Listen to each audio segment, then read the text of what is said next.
السلام علیکم ورحمۃ اللہ وبرکاتہ۔ اعوذ باللہ من الشیطان الرجیم، بسم اللہ الرحمن الرحیم۔ فلما ان جاء البشیر القاہ علی وجہہ فارتد بصیرا قال الم اقل لکم انی اعلم من اللہ ما لا تعلمون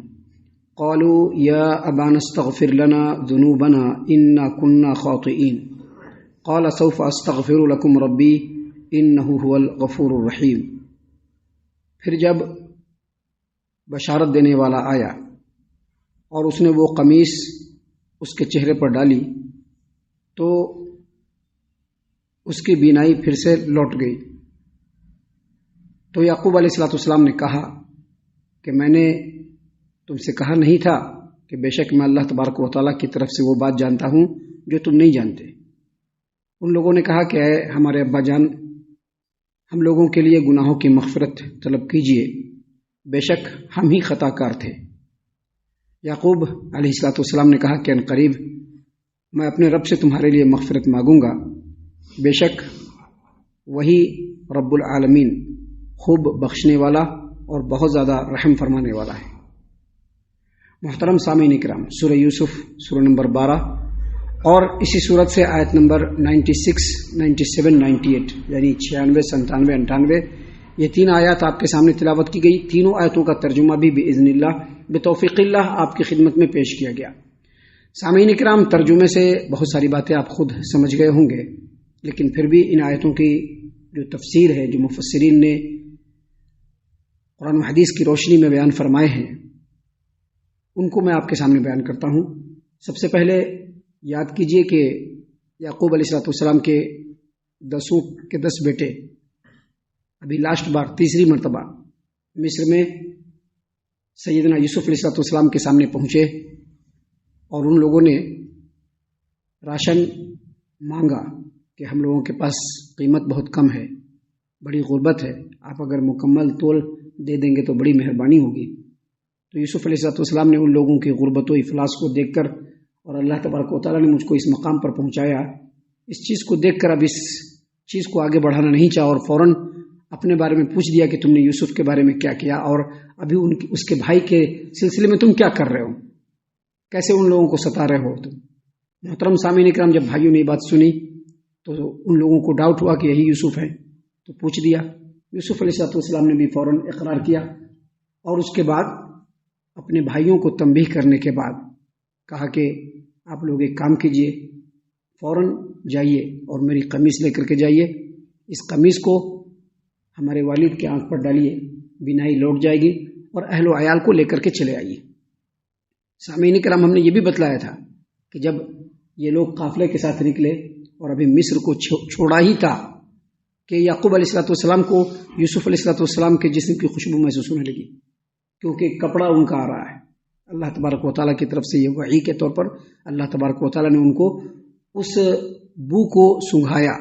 جس کا ذکر انہوں نے اپنے گھر والوں کے سامنے بھی کیا، تو گھر والوں نے ان کے بات کی تردید کر دی۔ اللہ تبارک و تعالیٰ نے آگے فرمایا، فلما ان جاء البشیر، قافلہ چلا، کنعان پہنچا اور یہ لوگ اپنے گھر کی طرف روانہ ہوئے۔ اللہ نے فرمایا فلما ان جاء البشیر، جب خوشخبری سنانے والا آیا، جب خوشخبری سنانے والا، پیغام پہنچانے والا، اچھی بات کی خوشخبری سنانے والا آیا، القاہ علی وجہہ، اور یعقوب علیہ السلام کے چہرے کے اوپر اس قمیص کو، جو یوسف کی قمیص تھی، اس کو ڈالا، فرتد بصیرا، تو معجزے کے طور پر جو آنکھ کی بینائی روشنی ختم ہو گئی تھی، آنکھ پر اس کپڑے کو ڈالتے ہی وہ بینائی پھر سے لوٹ آئی۔ محترم سامعین کرام، یہاں پر 10 کے 10 بھائی لوٹے تھے، لیکن اللہ تبارک و تعالیٰ نے یہاں پر فرمایا کہ جب خوشخبری سنانے والا آیا، تو یہ جو خوشخبری سنانے والا ہے، اس کے بارے میں مفسرین نے متفقہ طور پر فرمایا ہے کہ جو خوشخبری سنانے والا ہے، جو ثقہ مفسرین ہیں، ان تمام نے کہا ہے کہ یہ جو خوشخبری سنانے والا ہے وہ بڑا بھائی یہودا، یہ وہی بھائی جس کے سامنے 9 کے 9 بھائیوں نے کہا تھا کہ یوسف کو قتل کر دیں گے یا کہیں دور دراز پھینک کر کے چلے آئیں گے، تو اس بھائی نے کہا تھا کہ لا تقتلوا یوسف، دیکھو یوسف کو مارو مت، فالقوه فی غیابۃ الجب یلتقطه بعض السیارہ، اس کو کسی گمنام کنویں کے اندر ڈال دو تو آتا جاتا قافلہ جو اس کو نکال کر کے لے جائے گا، ہم لوگوں کو کچھ کرنے کی بھی ضرورت نہیں پڑے گی۔ یہ ایک وہی بھائی، محترم سامعین کرام، یہ وہی بھائی ہے جو یوسف علیہ السلام کے دربار میں جب پہنچے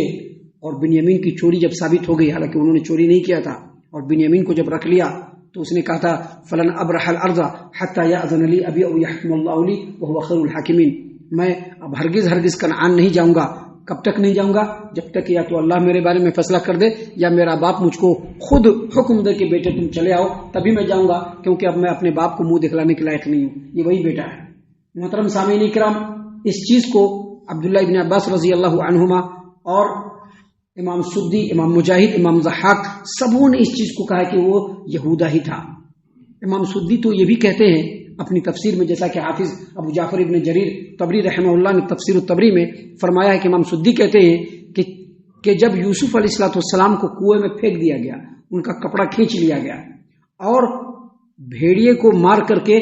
خون میں جو اس کپڑے کو سنا کر کے جو لانے والا آدمی تھا وہ یہی یہودا تھا۔ تو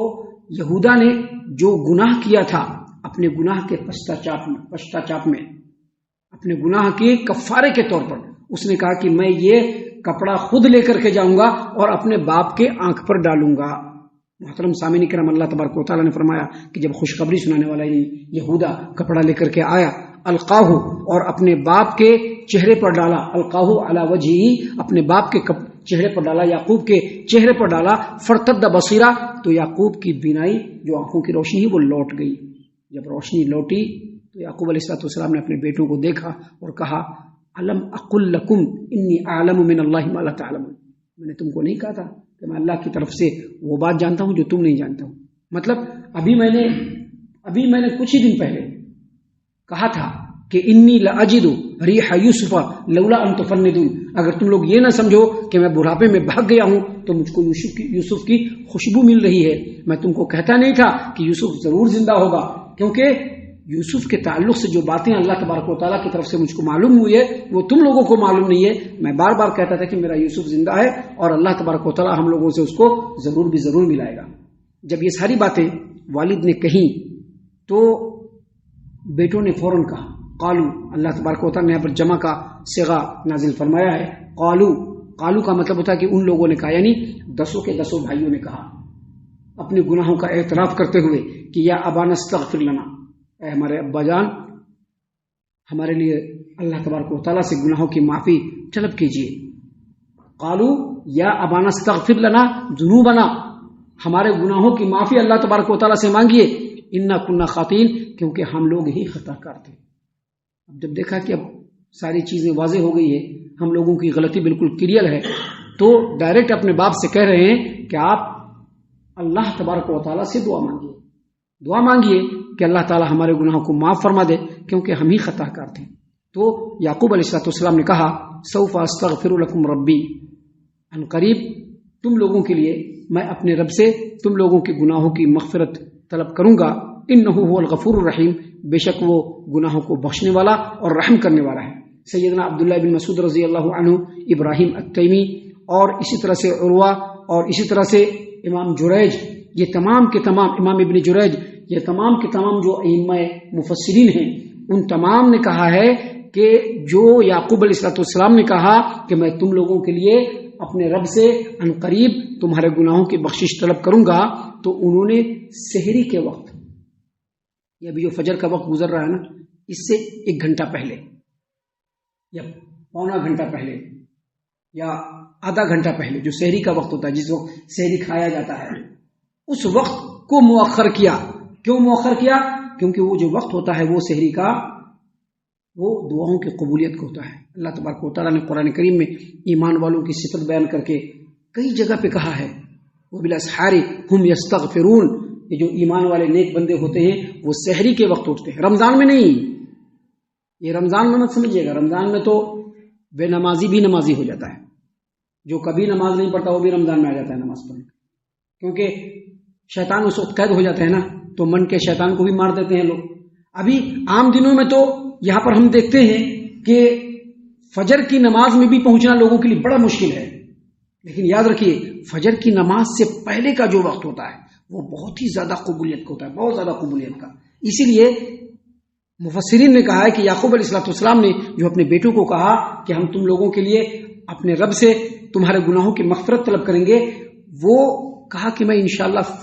فجر سے پہلے سحری کے وقت تم لوگوں کے لیے اللہ تبارک و تعالیٰ سے تمہارے گناہوں کی بخشش کے لیے دعا کروں گا، کیونکہ اس وقت اللہ تبارک و تعالیٰ بندوں کی دعاؤں کو قبول فرماتا ہے۔ محترم سامعین اکرام، یہ سب باتیں ہیں جو اس کی تفسیر میں اللہ تبارک و تعالیٰ کی طرف سے ہمارے